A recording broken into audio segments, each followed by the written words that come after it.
Well, the new school year only weeks away, and agencies within Dorchester County are working to prepare for any emergency situation that could happen when students are back inside the classroom. Live 5's Maitane Oruwe takes us inside of that drill where they face some of the worst case scenarios.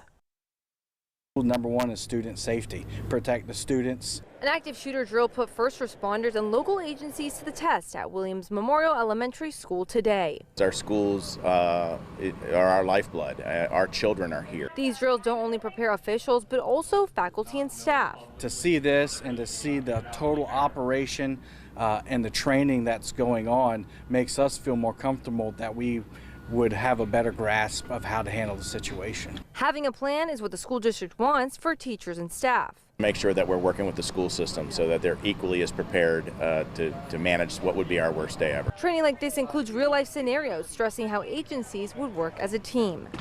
Hone our skills, especially those of coordinating with different departments. They treat this like it's happening in real time. There's the tactical skills of law enforcement, fire and emergency services, and medical services to be able to practice what they're going to do. A big part they focus on is what happens after. To reunite families with their loved ones in the building.